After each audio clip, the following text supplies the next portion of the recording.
अब 10th की physics का चैप्टर नंबर जो है वो 11 साउंड वाला डिस्कस कर रहे हैं। उसका जो टॉपिक है measuring speed of sound by echo method.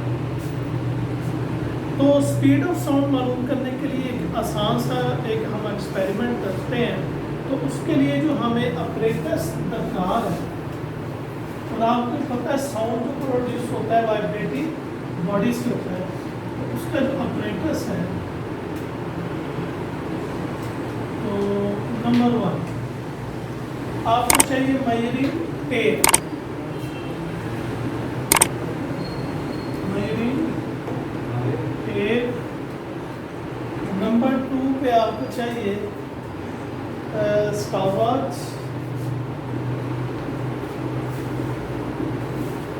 और एक आपको चाहिए फ्लैट वॉल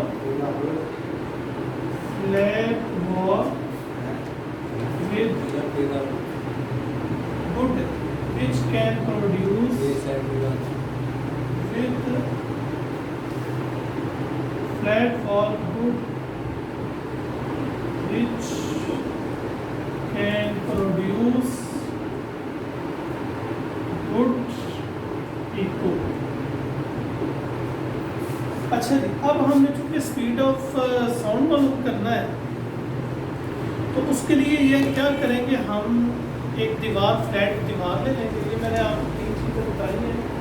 एक मेजरिंग टेप जिससे हम कोई भी लेंथ मेजर कर सकते हैं, और स्टॉवर चाहिए, और flat wall which can produce good eco. आपने एक फ्लैट दीवार लेनी है और उससे तकरीबन 50 मीटर के डिस्टेंस पर ना आपने 50 मीटर के डिस्टेंस पर आपने खड़े हो जाना। ठीक हो गया?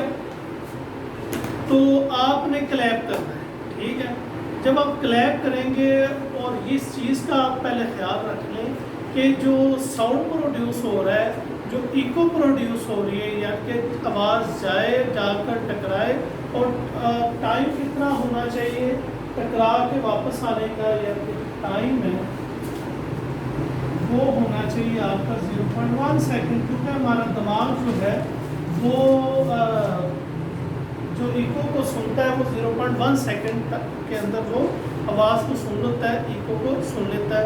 और ये ख्याल रखना चाहिए दाएं और बाएं से इको प्रोड्यूस ना हो, दाएं और बाएं वाली दीवार से, बल्कि आपको इको कहाँ से पैदा हो, आवाज़ जो है जो सुनाई दे वो सामने वाली दीवार से हो, जिससे आप 50 मीटर की दूरी पर खड़े हो। तो साउंड में टोटल डिस्टेंस कितना ट्रैवल कर रहा है। फॉर एग्जांपल ये फ्लैट वॉल है, ये आपका आवाज़ गई, जाकर टकराई और टकरा के वापस आई। ये 50 मीटर पे आप खड़े हैं और जाकर टकराई, और 0.1 सेकेंड के बाद ये साउंड टकरा कर वापस आ गया, 50 मीटर वापस आया फर्स्ट मीडियम में। According to definition of reflection of sound, या साउंड जो इको की हमने डेफिनेशन पढ़ी थी, when sound is incident on the surface of a medium, it fall on the surface of another medium, it bounce back into the same medium। medium हमारा क्या है, ये फर्स्ट मीडियम है, ये बॉल जो है हमारा सेकंड मीडियम है, और जो एयर है हमारा फर्स्ट मीडियम। ठीक हो गया? तो आवाज़ गई, जाकर टकराई, टकरा कर वापस आई, इको पैदा होगा 0.1 सेकेंड में। तो टोटल डिस्टेंस जो इस साउंड ने ट्रेवल किया है वो किया है 100 मीटर का, 50 मीटर जाने का, टकरा कर 50 मीटर वापस आने का। और आप ये जो है, जब आप फर्स्ट क्लैप करें तो आप स्टॉपवॉच ऑन करें। टोटल आपने जो क्लैप करनी है वो 10 क्लैप कर आप स्टॉपवॉच को फिर बंद करें, और उसका मीन जो है ना वो आप निकाल लें। और देखें, जब आपने जब इसका निकाला ना स्पीड ऑफ साउंड, तो स्पीड ऑफ साउंड मालूम करने का जो फार्मूला है, स्पीड ऑफ साउंड प्रोड्यूस करने का जो फार्मूला है, मालूम करने का फार्मूला है v/t। डिस्टेंस आपको पता है, टाइम आपको पता है। डिस्टेंस और टाइम को अगर आप डिवाइड करेंगे तो आपके पास क्या आ जाएगा, स्पीड। और वो स्पीड आपकी निकल आएगी। ये वो मेथड है जिसके ज़रिए हम जो है स्पीड ऑफ साउंड मालूम कर सकते हैं बाय इको मेथड। अच्छा जी, नेक्स्ट हमारा टॉपिक है noise pollution.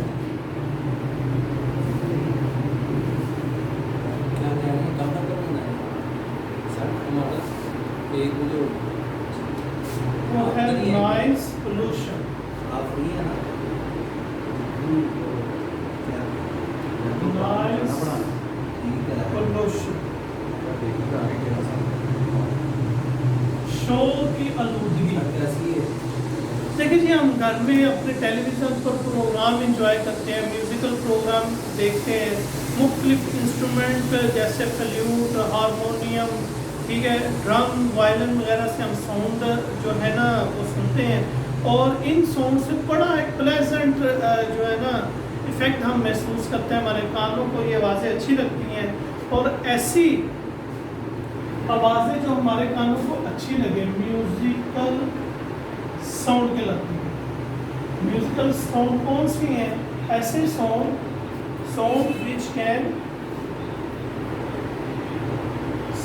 which can produce sound which are pleasant,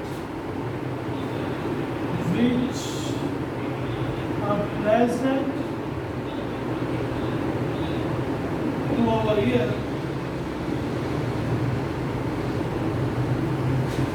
is called musical sound. तो वो आवाज़ें जो हमारे कान को अच्छी और भली लगे, उन आवाज़ों को हम क्या कहते हैं? Musical sound. और वो मैंने जैसे पहले आपको बताया, टीवी पर प्रोग्राम इंजॉय करते हैं, म्यूजिकल साउंड कंसर्ट वगैरह सुनते हैं, तो उसमें हारमोनियम, फ्लूट, बांस, ये जो है वायलिन, उसका इस्तेमाल होता है, ड्रम का इस्तेमाल होता है, जो कि अच्छा लगता है। और ये एक रेगुलर पैटर्न के साथ म्यूज़िक जो है ना वो चलता है। अब आ गया नॉइस के अंदर, यानी कि ये जो शोर जो है, नॉइस के अंदर आपके ये जो स्लैमिंग ऑफ डोर है, ये दरवाज़ा चिटकाता है जब, ठीक है, इसी तरह स्लैमिंग ऑफ डोर हो गया, sound of traffic in big cities, इनके अंदर जो है जो अनप्लेजेंट इफेक्ट प्रोड्यूस करें हमारे कानों में। अब बड़े शहरों में ट्रैफिक का मसला, उसका शोर, फिर हैमरिंग, फिर इसी तरह दरवाजे का स्लैमिंग ऑफ डोर होना, दरवाजे का चढ़ाना, ये सारी आवाज़ें हमारे कान को जेरिंग इफेक्ट देती हैं, अनप्लेजेंट इफेक्ट देती हैं। Sound which has jarring and unpleasant effects on our ear is called noise। इसे हम क्या कहते हैं? नॉइस। और नॉइस में म्यूजिक जो होता है वो सडन होता है और इरेगुलर होता है। तो नॉइस जो है ये हमारी रोज़मर्रा ज़िंदगी में हमें कैसे मुतासर करता है? पहली बात जो अभी मैंने आपको म्यूज़िकल साउंड और नॉइस की डेफिनेशन बताई है, ये पेज 28 पर म्यूज़िकल साउंड की पहले आएगी, आपकी जो है एग्जांपल आ जाएगी, जहाँ एग्जांपल ख़त्म होती है वहाँ पर इसकी डेफिनेशन म्यूज़िकल साउंड की आ जाएगी। इसी तरह जो नॉइस है उसकी डेफिनेशन और एग्जांपल उसके ठीक नीचे है। और नेक्स्ट पैराग्राफ हमारा जो टॉपिक चलेगा उसके ऊपर वो चलेगा नॉइस पोल्यूशन।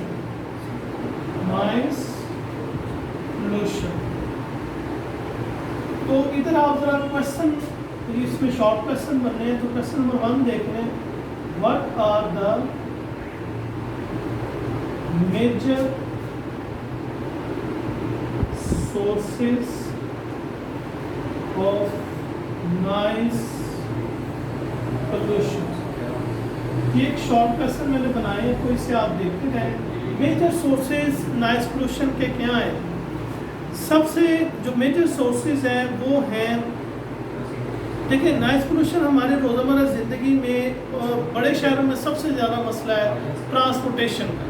उसके शोर की आवाज़ इतनी, ट्रांसपोर्टेशन इक्विपमेंट्स हैं नॉइस पोल्यूशन फैलाने में, हैवी मशीनरी हैं, और मेन सोर्सेज हैं नॉइस पोल्यूशन के।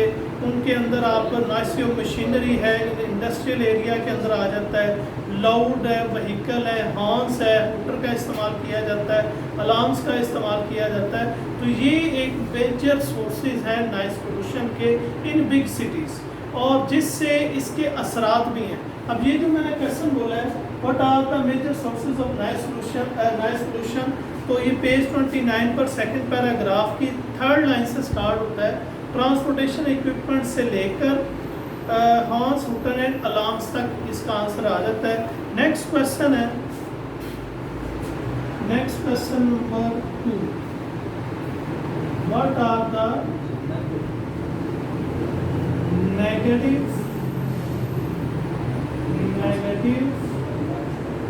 Effects of noise pollution.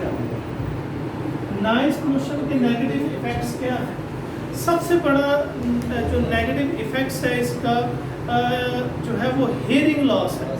आपकी हेयरिंग लॉस हो सकती है, अग्रेशन होगा, आपको गुस्सा आएगा, डिस्टर्बेंस होगी, स्लीप डिस्टर्बेंस होगी, हाइपरटेंशन होगा, हाई स्ट्रेस लेवल होगा। और ये आप क्या अगर कम्युनिकेट भी करते हैं ना, अगर आप कम्युनिकेशन करते हैं, इंटरफेयरिंग करते हैं, कम्युनिकेशन करते हैं, तो उस सूरत में भी वार्निंग सिग्नल्स में आपका एक्सीडेंट होने के चांसेस हैं। अगर आप व्हीकल चला रहे हैं और म्यूज़िक ज़्यादा ऊंची आवाज़ से सुन रहे हैं तो इससे भी आपको आपके जो नुकसान हो सकता है।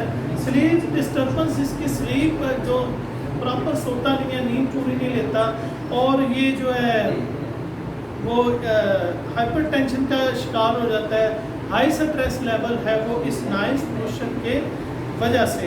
तो ये जो क्वेश्चन था वो था negative effects of noise pollution. इसका आंसर वो जो आपको पीछे मैंने बताया है major sources of noise pollution, उसके ठीक नीचे इसके नेगेटिव इफेक्ट्स बताए हुए हैं। ये आंसर इसका नॉइज है negative effects on human health से लेकर कम्युनिकेशन एंड वार्निंग सिग्नल्स तक है। जो सेफ लेवल ऑफ नॉइज है, सेफ लेवल ऑफ नॉइज, ये डिपेंड करता है 2 फैक्टर्स पे, डिपेंड ऑन 2 फैक्टर्स। इसके 2 फैक्टर्स। नंबर 1, इसका सबसे पहला जो फैक्टर जो है वो है level of noise, level of noise. और नंबर 2 एक्सपोजर ऑफ पीरियड, यानी कि उसका टाइम इंटरवल कितना होगा, period of exposure, period of exposure, कि कितने टाइम तक वो एक्सपोज होता है, वो नॉइस कितने तक है। नॉइस लेवल जो बताया गया है ना रिकमेंडेड कंट्रीज में, यूरोप के अंदर जो है वो है तकरीबन 85 से 95 या 90, 85 से 90 डेसिबल है 8 आवर वर्क डे।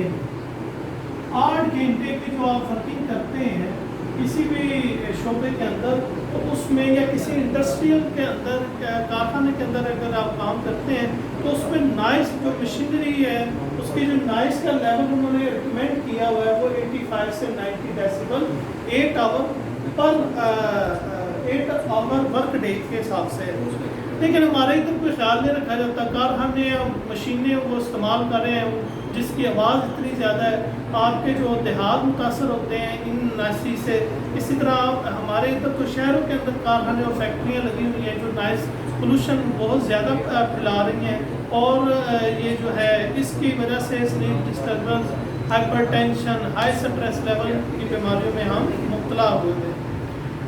तो इसी तरह नॉइस पोल्यूशन को हम कैसे कम कर सकते हैं, तो इसके लिए जो क्वेश्चन है एक और आप लिख लें, इसका क्वेश्चन नोट कर लें। How we reduce noise pollution. Noise pollution को हम कैसे कम कर सकते हैं? नॉइस पोल्यूशन को हम कम कर सकते हैं, नॉइसी मशीनरी को आप कन्वर्ट कर लें, रिप्लेस कर लें फ्रेंडली मशीनरी के साथ, जो कि आवाज़ ज़्यादा ना पैदा करे, शोर ज़्यादा ना पैदा करे। इसी तरह पुटिंग साउंड रिड्यूसिंग बैरियर का इस्तेमाल करें और हेयरिंग प्रोटेक्शन डिवाइसेस का इस्तेमाल करें उन इलाकों पर जहाँ पर आवाज़ जो है बहुत ज़्यादा है, जहाँ शोर ज़्यादा है। अगर आप किसी फैक्ट्री या किसी कारखाने में आप काम कर रहे हैं तो वहाँ मशीनों की आवाज़ से अगर आपने बचना चाहते हैं तो आप हेयरिंग प्रोटेक्शन डिवाइसेस का इस्तेमाल करें। और इसी तरह साउंड रिड्यूस बैरियर इसका इस्तेमाल करें, रोड के ऊपर लगाएं ताकि शोर कम हो और आपके शहर और आपके देहातों का जो है ना इस नॉइस से मुतासर ना हो। और वो जो हम जिन बीमारियों में मुब्तला हो रहे हैं इस नॉइस की वजह से, sleep disturbance, hypertension, stress level जो है हमारा हाई हो जाता है, तो उससे हम बच सकते हैं। ये था स्टूडेंट आपका आज का टॉपिक। दो हमने डिस्कस किए, एक है measuring speed of sound by echo method और दूसरा हमने पढ़ा है नॉइस पोल्यूशन, जिसके मैंने शॉर्ट क्वेश्चन बनवाए हैं। और ये जो अभी मैंने लास्ट क्वेश्चन लिखा है how to reduce noise pollution, ये पेज 29 पर जो लास्ट आपकी 1 2 3 लाइन है, noise pollution can be reduce से लेकर हेयरिंग प्रोटेक्शन डिवाइसेस तक इसका शॉर्ट बनता है। तो बेसिकली इसमें 4 से 5 आपके शॉर्ट क्वेश्चन होंगे। Number 1, what is difference between noise and musical sound with example, आप इसका डेफिनेशन और एग्जांपल लिखें। फिर what are the major sources of noise pollution, क्या है। उसके बाद आपका आता है what are the negative effects of noise pollution. फिर उसके बाद आपका आता है on which factor noise pollution depend. फिर उसके बाद नेक्स्ट क्वेश्चन आता है how we reduce noise pollution. तो ये सब को सम अप करके आपके 4-5 शॉर्ट क्वेश्चन बनते हैं जो कि इंतहाई इंपॉर्टेंट है। बोर्ड के पॉइंट ऑफ व्यू से भी आप इसे अच्छे तरीके से प्रिपेयर करें। Thank you so much.